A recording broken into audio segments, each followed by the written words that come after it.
There is a particular kind of silence in a server room that smells like ozone and absolute job security. A steady mechanical hum keeping millions of dollars in logistics data alive. For 11 years I have been the hot specialist managing this massive digital infrastructure, holding proprietary code that speaks to legacy databases while everyone else just panics. I am not a standard office employee sitting in a cubicle waiting for orders, but rather an independent vendor who owns the keys to the entire technological kingdom. Everything shifted the day Harrison stepped into our quiet office environment wearing a suit that cost more than my first car and flashing a smile that felt entirely fake. He was a private equity parachute drop brought in to modernize operations, a corporate executive who used buzzwords constantly and treated complex enterprise architecture like a minor annoyance.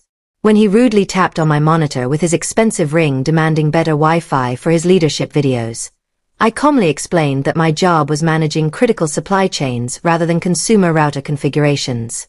He dismissed my professional boundaries completely and immediately started scheduling mandatory morning alignment sessions designed to force agile teamwork across departments that functioned perfectly fine independently. I ignored his summons because my binding contract explicitly detailed my specific deliverables and hourly vendor rates, refusing to attend pointless corporate gatherings where executives cheered for disruption. Harrison interpreted my professional independence as insubordination, hovering near my workstation to threaten that technology was a commodity and everyone was completely replaceable by modern tools. The older department heads watched his aggressive managerial tactics with mounting dread, warning me that he was demanding root credentials and system access across all critical company directories. I knew my custom architecture was far too complex for a corporate turnaround artist to dismantle without catastrophic consequences. Yet I prepared my legal documentation just in case a confrontation occurred. The inevitable explosion arrived via a glowing red notification demanding my immediate resignation and surrender of passwords, completely ignoring the mandatory 30-day notice outlined in my contract. Instead of panicking over his unauthorized termination attempt, I forwarded his message directly to my corporate attorney and continued monitoring system stability while letting non-essential cache scripts lapse into silence. Office employees immediately began complaining about sluggish dashboards and broken printers, while Harrison fumed in his glass office and brought in unqualified external technicians to force a reckless cloud migration. I watched calmly from my desk as his teenage helpers plugged unauthorized drives into our primary production server, completely ignoring my stern warnings about regulatory compliance and data corruption risks. Within minutes, the entire logistics network went completely dark, freezing tracking maps, dropping emergency driver communications, and sending thousands of $0 invoices to major corporate clients across the country.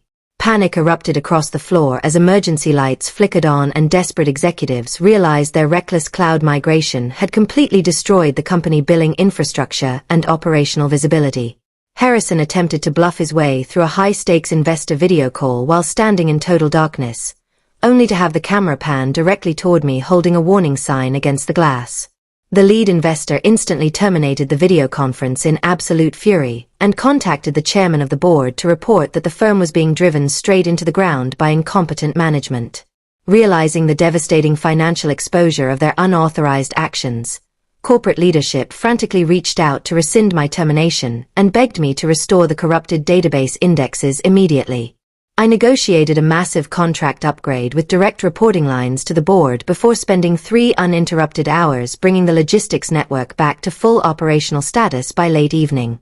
The next morning, Harrison attempted to spin the catastrophic outage during a company-wide meeting by publicly blaming legacy vendors for obstructing his visionary path toward modern corporate agility. Senior finance directors immediately interrupted his speech to expose his reckless incompetence, reminding the entire assembled staff that my timely intervention had prevented a $12 million financial disaster. When company executives and my lawyer walked into the boardroom shortly afterward, Harrison was formally stripped of his authority and escorted out of the building in absolute disgrace. Sitting alone in the quiet server room that evening with a warm cup of coffee and the steady hum of cooling fans, I watched my dashboard display glowing green status lights across every single monitor. My renewed contract was securely locked in place, my hourly rates reflected my true value, and the digital infrastructure remained completely protected against future corporate interference. When a notification popped up showing that my former tormentor had recently viewed my professional profile, I simply clicked the block button and returned to enjoying the peaceful rhythm of a stable system.